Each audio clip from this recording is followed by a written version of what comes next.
Պարոն Փաշինյան, ամբողջ քարոզարշավը դուք կառուցեցիք խաղաղության օրակարգի վրա եւ հիմա ընտրություններից անմիջապես հետո Ադրբեջանը խոսում է արևմտյան Ադրբեջանի մասին, նրանց պատգամավորներն ասում են խաղաղության օրակարգում պետք է օրակարգային հարց լինի նաեւ ադրբեջանցիների վերադարձի հարցը, արդյոք այս խոսույթը երբ կա, չի նշանակում, որ խաղաղության օրակարգը եւ խաղաղության գործընթացը վտանգի տակ է կամ տապալված է եւ ինչու է Ադրբեջանը նոր թափով սկսել այն խոսույթը, որը ինչ որ этаպում կարծես թե նախընտրական այդ շրջանում դադարեցրել էր։ Եվ երկրորդ հարցը նիստում դուք խոսեցիք ԵԱՏՄ-ի հետ կապված եւ մի այսպիսի հայտարարություն արեցիք, թե ԵԱՏՄ-ն դեռ ինքը պետք է ասի կա, թե չկա Հայաստանի քաղաքական, տնտեսական կյանքում։ Սա ավելի շատ հիշեցնում է մեզ ՀԱՊԿ-ի հետ կապված գործընթացները, երբ ասում եք, որ ոչ թե մենք ենք հեռացնում ՀԱՊԿ-ից, այլ ՀԱՊԿ-ն է Հայաստանից հեռանում, եւ դա բերեց մի этаպի, երբ որ սառեցվեց հարաբերությունները։ Հնարավոր է ԵԱՏՄ-ի հետ նման սառեցում տեղ ունենա։ Առաջին հետ կապված ես ըստ էության այդ թեմային անդրադարձել եմ նաև խորհրդարանի վերջին նիստի ժամանակ, տեսեք, ինձ համար ակնհայտ է։ Հիմա օրինակ քննարկվում է, որ նույն Միացյալ Նահանգների Սենատում ձեր ասած թեմայով միջոցառում է լինելու, բայց իհարկե լռության է մատնվում այն, որ ընդամենը 10 օր առաջ կամ մի քիչ ավելի առաջ հայկական կազմակերպությունները օրակարգ են մտցրել հարց, որը ըստ էության, եթե շատ մանրամասների մեջ չմտնեմ, օրակարգ են մտցրել հարց, որը ըստ էության վերաբերվում է Ղարաբաղյան շարժման շարունակությանը։ Ես էլի ուզում եմ շատ հստակ լինի, հարգելի գործընկերներ, այս հարցը, քանի ազգային ժողովի օրինակ դահլիճում դրված են Ղարաբաղի դրոշներ, քանի այդ խոսույթը Հայաստանի Հանրապետությունում շարունակվում է, այդ հայլայն ձևով դա շարունակվելու է, դա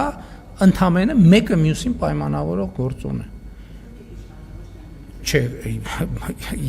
ես եմ իշխանության, դրա համար ես եմ ասում այս ամեն ինչի մասին։ Եվ ես ասում եմ, որ այդ ամեն ինչը չունի գործնական կիրառական նշանակություն եւ չի ունենալու այնքան գործնական կիրառական նշանակություն, քանի դեռ մենք իշխանություն ենք եւ այդ հարցում հստակ դիրքորոշում ենք արտահայտում։ Այսինքն ինչ եմ ասում, սա էլի չմեկնաբանվի, որ տենց մեր իշխանություն լինելու լոբինգ ենք անում մենք։ Շատ բարձ պատճառով մարդիկ օրակարգերով ես նախորդ մանում էլ ասացի, չէ՞։ Հայաստան դաշինքի առաջնորդը ասում է 29743 քառակուսի կիլոմետրով չպետք է բավարարվի Հայաստանի Հանրապետությունը, բայց ինչ պետք է անի։ Այսինքն այդ միայն ընտրություններով չի, բոլոր լսում են, չէ՞, թե Հայաստանում ինչ են խոսում, ինչ է կատարվում։ Ես շատ ուղիղ ասում եմ, Միացյալ Նահանգների դաշնակցական լոբինգը ինչքան այդ ուղղությամբ ջանքեր գործադրեց, ինչքան քայլեր արեց, ստանալու են, այսինքն ցանկացած քայլ, որը հակասում է Հայաստանի Հանրապետության ժողովրդի կատարած ընտրությանը, ժողովուրդը ասել է, որ Ղարաբաղի շարժումը չի շարունակվում, չի շարունակվելու։ Հիմա ցանկացած փորձ այլ մակարդակներում Ղարաբաղի շարժումը շարունակելու բերելու է հայլային արձագանքներ։ Ընդ որում ես ուզում եմ մեզ բոլորիս բան անել, ուշադրությունը հրավիրել, որ կարա այդ process-ը կարա խնդիրներ առաջացնի։ Հեսա պատճառը, որ ես շարունակում եմ պնդել եւ մենք ամեն հնարավոր քայլ ձեռնարկելու ենք, որպեսզի Ղարաբաղի շարժումը շարունակելու բոլոր փորձերը կասեցվեն, այդ թվում այն պատճառով, որ Հայաստանի Հանրապետության ժողովուրդը այս տեսլականի օգտին քվեարկել է, սա շատ կարևոր հանգամանք է։ Եվ դա մենք գնահատելու ենք Հայաստանի ժողովրդին նոր ավանտյուրայի մեջ ներքաշելու փորձ եւ մեր լիազորությունների եւ օրենքի սահմաններում ամեն ինչ անելու ենք դա կասեցնելու։ Ցանկացած այդպիսի բան, օրինակ նախընտրական շրջանում ես չուզեցա դրա մասին շատ մանրամասն խոսում էր, որ նույն Նախճեվանում ինչ որ միջոցառում է տեղի ունեցել, բայց մենք չէինք ասում Հայաստանում օրինակ ինչ մասշտաբային միջոցառում է տեղի ունեցել դրան նախորդած շրջանում եւ ինչ շեշտադրումներ են արվել եւ այլն եւ այսպես շարունակ։ Մենք ես ելի եմ ասում, ես ուզում եմ ճիշտ հասկանալ, ես ոչ թե մեղադրում եմ ինչ որ մեկին, ոչ թե ես պարզապես ուզում եմ, դուք հարց եք տալիս, ես եւ հանրությունն էլ հետևում է մեր խոսակցությանը, ես ուզում եմ, որ մենք խնդրի կոնտեքստը հասկանանք։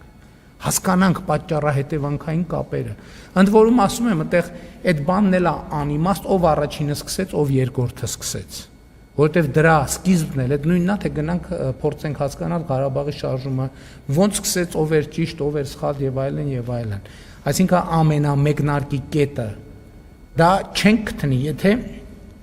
փորձենք Ադրբեջանի հետ այդ կետը գտնել։ Մենք մեր ճշմարտությունը ունենք եւ հավատում ենք այդ ճշմարտությանը, իրանք իրան ճշմարտությունն ունեն եւ հավատում են իրան ճշմարտությունը։ Սրա մասին չի խոսքը։ Խոսքը նրա մասին է, որ պետքա դադարեցնել։ Եվ իմ առաջարկած ռազմավարական գործարքը հենց դրա մասին է։ Հայաստանը եւ Ադրբեջանը պետքա իրար հանգիստ թողեն։ Հանգիստ թողելու ձևը Ղարաբաղի շարժումը չշարունակելը Հայաստանում եւ Ադրբեջանում է այս տրամաբանության հետ առնչվող գործողություն չանելը, որովհետեւ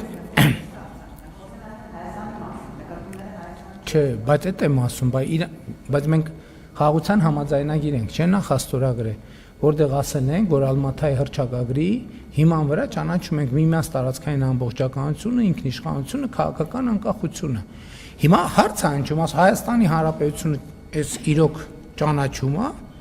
հիմա ընտրություններից հետո առավել եւս ժողովուրդն էլ վերահաստատեց դա։ Դրանից հետո հարց է ծագում, բա ինչի է խորհրդանի դահլիճում Ղարաբաղի դրոշները դրած։ Էլի եմ ասում, հա? Իրանք ով։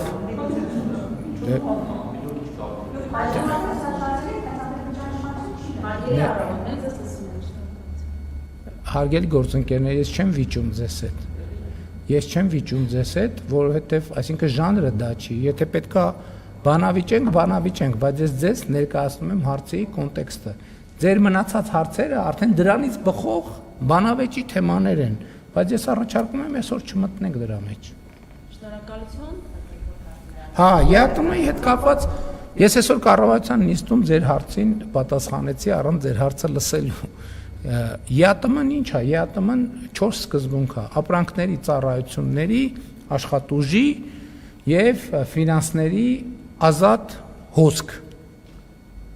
Եթե չկա այդ ազատ հոսքը, ուրեմն չկա ԵԱՏՄ-ն։ Ասենք լավ է, այս կարա մի ամիս խնդիր լինի, լավ 2 ամիս կարա խնդիր լինի, լավ 3 ամիս կարա խնդիր լինի, 4 ամիս եթե այդ խնդիրը դեռ կա, նշանակում է ԵԱՏՄ չկա։ Հետևաբար, եթե ԵԱՏՄ-ն հայտարարում է, որ ինքը չկա, մենք ինչ անենք։ Է չկա